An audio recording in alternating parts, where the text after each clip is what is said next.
Hi guys, welcome back to my channel पीसेस मित्रा। मैं किशन।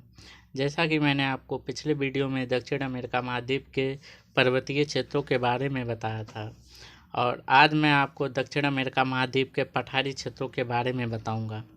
तो चलिए ठीक है, चलते हैं हम अपने नेक्स्ट टॉपिक दक्षिण अमेरिका महाद्वीप के पठारी क्षेत्र। देखिए, ये वाला जो क्षेत्र है ये बोलिविया है और ये इक्वाडोर है।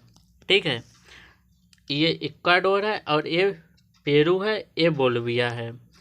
ये जो है एक झील है।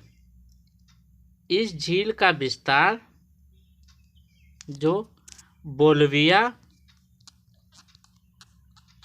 प्लस ये वाला देश हमारा जो है पेरू, तो इस झील का नाम जो है टिटिकामा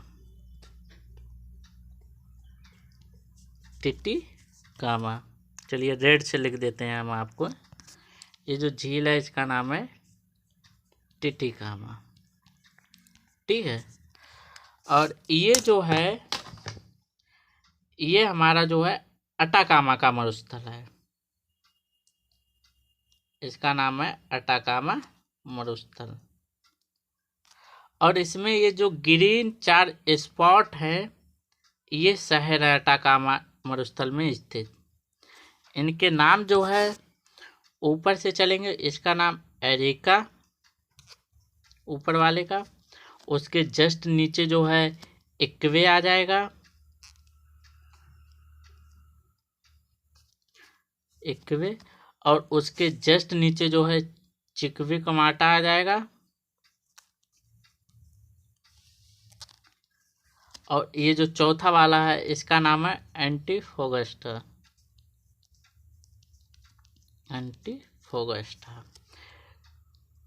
ये वाला जो है ये पेटागोनिया का मरुस्थल है। कौन सा? पेटागोनिया का पठार। ये अब देखिए, ये टिटकामा झील हो गई। ठीक है, ये अटाकामा मरुस्थल हो गया, ब्लैक वाला जितना है अटाकामा मरुस्थल। ठीक है, इसमें ये जो 4 स्पॉट हैं, पहला वाला, दूसरा वाला, तीसरा वाला, चौथा वाला, इनके क्रमबद्ध नाम एरिका है, इक्वे है, चिक्विकमाटा है, एंटीफोगास्टा हो गया। ठीक है, और ये जो पठार है ये तुम्हारा हो गया पेटागोनिया का पठार हो गया। अब चलिए चलते हैं। जैसे हमने जो अटाकामा का मरुस्थल था, अटाकामा मरुस्थल की विशेषता ये है कि जो अटाकामा मरुस्थल है ये दक्षिण अमेरिका महाद्वीप के पश्चिमी तट पर अथवा प्रशांत महासागर के पूर्वी तट पर, जैसे ये वाला डायग्राम है, ये अटाकामा मरुस्थल था। तो ये जो है इधर पूरा महाद्वीप है और इधर इसके जस्ट क्या है, ये जो है पूरा एरिया, जैसे इससे दिखा देते हैं, ये जो एरिया है ये प्रशांत महासागर है। अब जैसे ये जो प्रशांत महासागर है इसका तो इधर वाला हिस्सा पूर्वी हो जाएगा और जो महाद्वीप है उसका हिस्सा पश्चिमी हो जाएगा। इसीलिए अटाकामा मरुस्थल है उसका विस्तार जो है प्रशांत महासागर के पूर्वी तट पर और दक्षिण अमेरिका महाद्वीप के पश्चिमी तट पर है। ये जो मरुस्थल है ये विश्व का सर्वाधिक शुष्कतम मरुस्थल है। ठीक है, क्योंकि इसका विस्तार 10 से 30 अक्षांश में पाया जाता है और महाद्वीप के पश्चिम में है। अब जैसे हमने आपको पहले जलवायु से रिलेटेड जो वीडियो बनाए थे उनमें आपको हमने बताया था कि 10 से 30 महाद्वीप के पश्चिम में मरुस्थल जलवायु पाई जाती है, मरुस्थलीय वृक्ष पाए जाते हैं। तो देखिए यहाँ पे आपको उसका जो है एग्जाम्पल देखने को मिल गया है कि जो हमने आपको वहाँ पे बताया था कि विश्व में सर्वाधिक जो मरुस्थल हैं 10 से 30 महाद्वीप के पश्चिम ही पाए जाते हैं। तो देखिए अटाकामा मरुस्थल का जो विस्तार है ये ऊपर 10 हो गया, नीचे 30, 10 से 30 अक्षांश के महाद्वीप के पश्चिम में पाया जाता है। इसी में यहाँ पे क्या होता है कि यहाँ से जो है नीचे से एक जलधारा आती है जिसको बोलते हैं पेरू या हम्बोल्ट। ये जो जलधारा जो नीचे से आती है इसीलिए ये ठंडी होती है। तो इसको हम बोलते हैं पेरू या हम्बोल्ट की ठंडी जलधारा, जिसकी वजह से यहाँ का तापमान कम हो जाता है और उच्च वायु दाब का विकास हो जाता है। और जब उच्च वायु दाब का विकास हो जाएगा यानी हाई प्रेशर क्रिएट हो जाएगा, तो वो वर्षा की स्थिति के अनुकूल नहीं रहता है, यानी वर्षा की जो मात्रा है या बरसात होने के लिए जो वातावरण या जो मौसम पाया जाना चाहिए उसके विरुद्ध कार्य करने लगता है, इसीलिए यहाँ पर वर्षा नहीं होती है। और यहाँ पर जो है तांबे के भंडार के लिए जाना जाता है, यहाँ पे तांबे का भंडार बहुत पाया जाता है। यहीं पर एक जो पक्षी होता है जिसका नाम है एल्वेस्ट्रास, ये जो पक्षी होता है ये क्या होता है, इसका जो मल होता है उसको गुआनो बोलते हैं। गुआनो को एकत्रित करने के लिए यहाँ पे दास लोगों को बसाया गया था। जैसे इतिहास में अमन सर के द्वारा आप जानेंगे कि दास क्या होते थे, ठीक है। तो दास होता है किसी व्यक्ति को मतलब खरीद कर या उसके ज़बरदस्ती या किसी भी मतलब परिप्रेक्ष्य में उससे काम कराना जो है दास के अंतर्गत आएगा। तो यहाँ पे दासों को बसाया गया उनसे। और ये जो गुआनो होता है इसकी विशेषता ये होती है कि इसमें नाइट्रोजनी जो है उर्वरक पाया जाता है, नाइट्रोजनी उर्वरक पाया जाता है। और इसीलिए जो है नाइट्रोजनी उर्वरक पाने की वजह से उसको इकट्ठा करने के लिए वजह से यहाँ दासों को बसाया गया था। और दासों को बसाने से यहाँ पे क्या हुआ था कि यहाँ पे 4 शहर बस गए थे। उन शहरों के नाम ये हैं, जैसे ये पहला जो था एरिक्वा था। क्या नाम था? एरिक्वा। ये जो था एरिक्वा शहर था, इसमें क्या हुआ था, ये दक्षिण अमेरिका महाद्वीप में नाइट्रोजनी उर्वरक उत्पादन का सबसे बड़ा केंद्र है और ये विश्व का सर्वाधिक शुष्कतम नगर है। अटाकामा मरुस्थल विश्व का सर्वाधिक शुष्कतम मरुस्थल है और ये जो एरिक्वा है ये विश्व का सर्वाधिक शुष्कतम शहर है। वर्तमान में ये शहर जनशून्य हो चुका है। जनशून्य का मतलब है लोगों की जो जनसंख्या है वो धीरे धीरे कम होती जा रही है, क्योंकि यहाँ का तापमान मतलब बहुत ज़्यादा हो गया। अब जब शुष्कतम है, पीने के लिए पानी से नहीं मिल पा रहा है, खाने के लिए भोजन नहीं मिल पा रहा है, तो वहाँ पे लोग नहीं रहते हैं। इसीलिए इसका एक दूसरा नाम पड़ गया है जिसको बोलते हैं भूतों का शहर। अब आपके एग्जाम में आ गया कि भूतों का शहर किसे बोलते हैं, तो आप इरका बोलेंगे। और इरका इसका मतलब ये स्थित कहाँ पर है? अटाकामा मरुस्थल में। और अटाकामा मरुस्थल कहाँ पर स्थित है? चिली में, ठीक है। अब यहाँ पे एक देखिए, यहाँ पे एक दूसरा जो शहर था जिसका नाम था इक्वे, ठीक है। तो जो दूसरा शहर है इसका नाम है इक्वे, ठीक है। ये क्या है? ये नाइट्रोजनी उर्वरक का उत्पादन का केंद्र है। और यहाँ पे एक तीसरा शहर जिसका नाम है चिकवी कमाटा, ठीक है। इसका नाम है चिकवी कमाटा। ये जो चिकवी कमाटा है ये तांबे का उत्पादन का दक्षिण अमेरिका महाद्वीप में सर्वाधिक तांबा जो है चिकवी कमाटा से ही होता है, ठीक है। ये सबसे बड़ा केंद्र है, इसीलिए इसको विश्व की तांबे की राजधानी बोला जाता है। तांबे की राजधानी, विश्व की सबसे बड़ी तांबे की राजधानी किसको बोला जाता है? चिकवी कमाटा को। ये स्थित कहाँ है? अटाकामा मरुस्थल में। अटाकामा मरुस्थल कहाँ स्थित है? ये जो है चिली में स्थित है। अटाकामा मरुस्थल विश्व का सर्वाधिक शुष्कतम मरुस्थल है। वहीं पे स्थित एक शहर इरका है जो विश्व का सर्वाधिक शुष्कतम नगर है। इसे भूतों का शहर बोला जाता है। और यहीं पे देखिए एक नीचे शहर था ये वाला जिसको बोला गया था एंटीफोगस्टा। ये भी जो है तांबे के उत्पादन का एक शहर है, ठीक है। तो हमने आपको 4 शहरों के बारे में बताया था। सबसे पहले इरका, फिर इक्वे, फिर चिकवी कमाटा, फिर एंटीफोगस्टा। ये जो शहर है इनको सीरीज से याद रखना, क्योंकि कभी कभी एग्जाम में पूछ लिया जाता है कि उत्तर से दक्षिण शहरों का क्रम बताइए या दक्षिण से उत्तर शहरों का क्रम बताइए, ठीक है।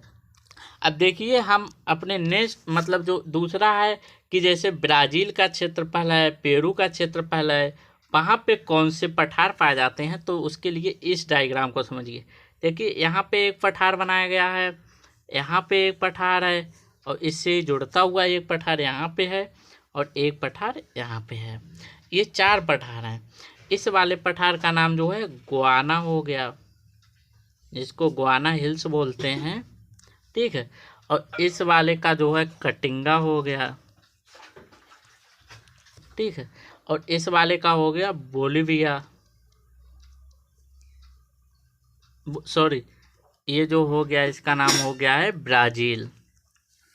क्या हो गया? ब्राज़ील का पठार, ठीक है। और ये वाला जो है माटो ग्रासो का पठार। कौन कौन से 4 हो गए? गुआना का, कटिंगा का, ब्राज़ील का, माटो ग्रासो का। अब इन्हीं पठारों से जो है नदियों की उत्पत्ति होती है। अब कौन कौन सी नदियों की उत्पत्ति होती है? तो देखिए, जो ब्राज़ील का पठार है, यहीं से एक नदी निकल रही है जिसका नाम है टोकेटिन्स नदी, जो आपको हम बताए थे कि इसका जो बंदरगाह है बेलेम जो है, ठीक है, वो अमेजन नदी के लिए यूज किया जाता है, क्योंकि अमेजन नदी में अवसादीकरण की समस्या पाई जाती है, इसीलिए उसका बंदरगाह मतलब जहाज मतलब तट तक नहीं जा पाते हैं, ठीक है। यहीं से एक दूसरी नदी निकलती है जिसका नाम हो गया है सा फ्रांसिस्को नदी, सा फ्रांसिस्को नदी, ठीक है। ये जो है टोकेटिन्स नदी हो गई,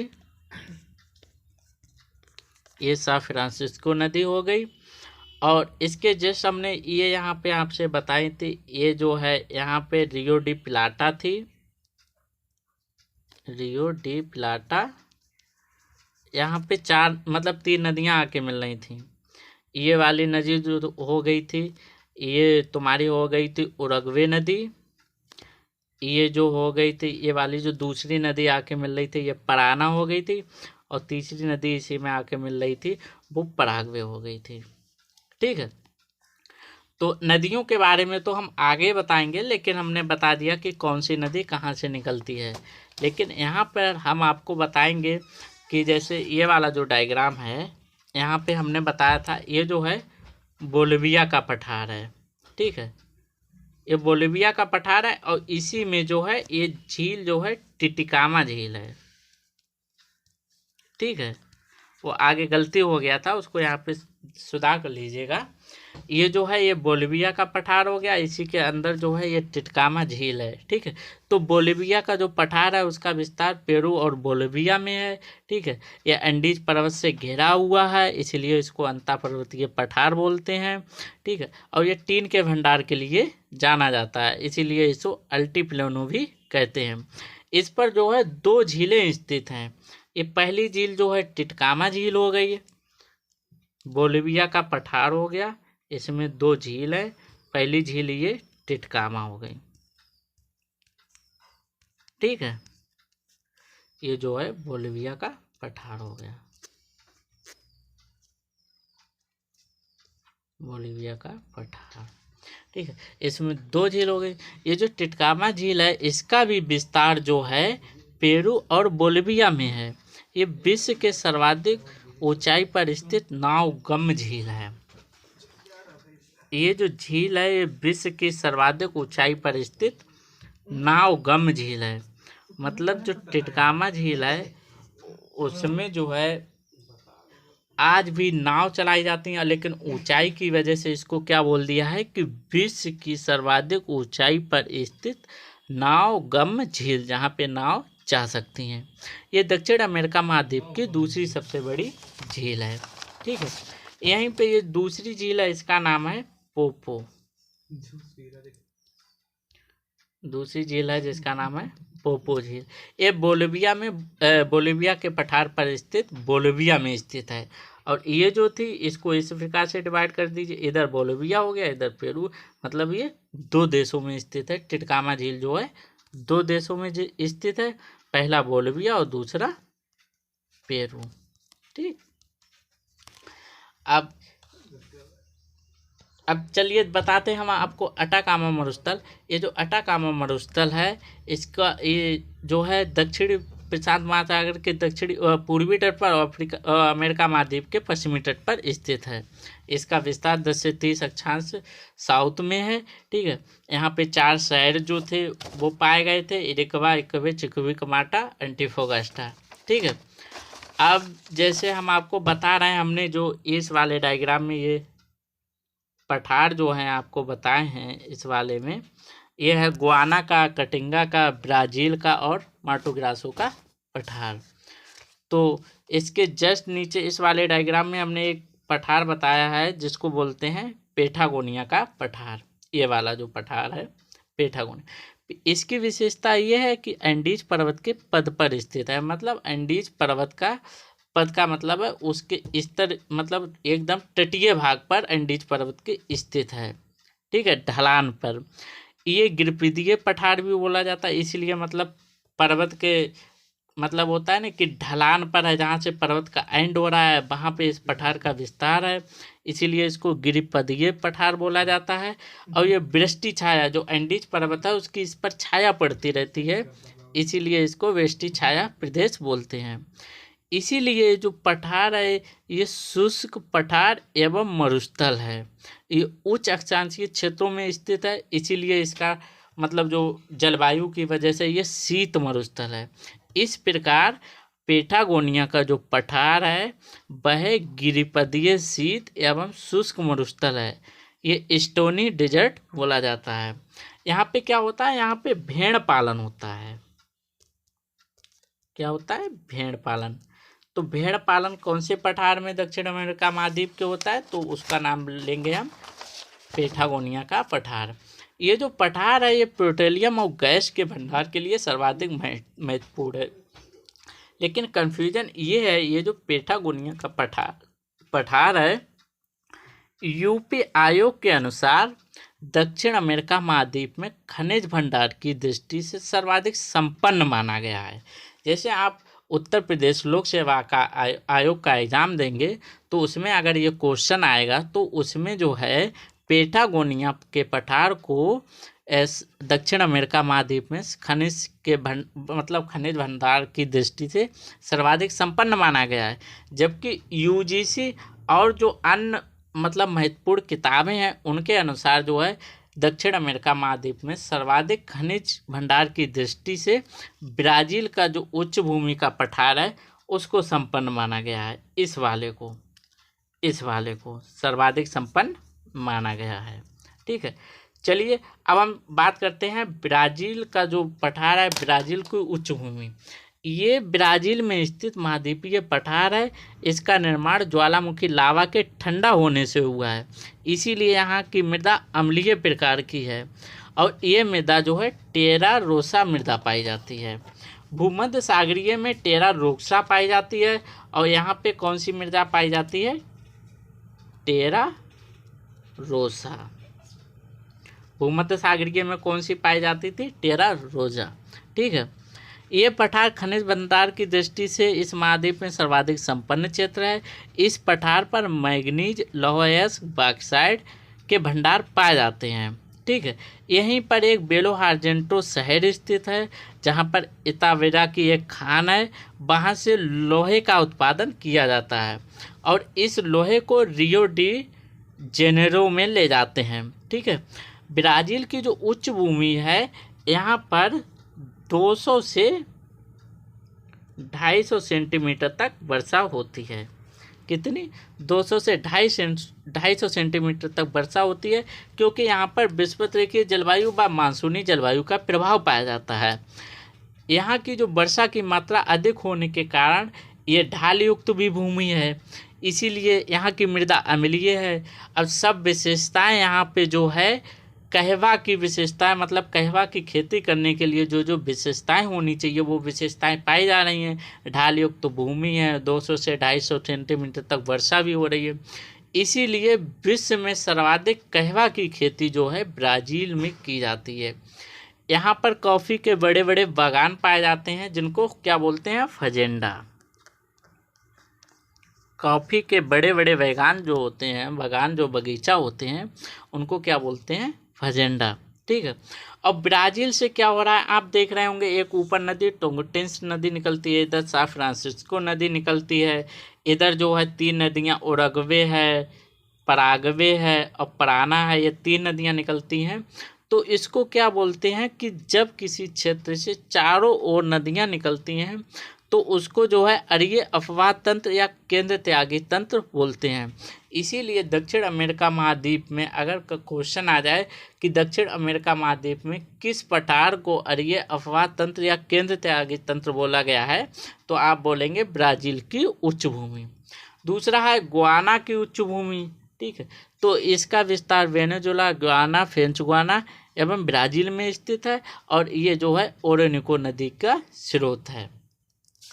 अब हमने आपको बता दिया है। अब नेक्स्ट टॉपिक हमारा जो होगा दक्षिण अमेरिका महाद्वीप की नदियां होंगी, उनका स्रोत होगा, उन पर स्थित शहर होंगे और उनका विस्तार होगा। चलिए ठीक है, अगर आपको हमारा वीडियो अच्छा लगा है तो हमारे चैनल को सब्सक्राइब करना ना भूलें।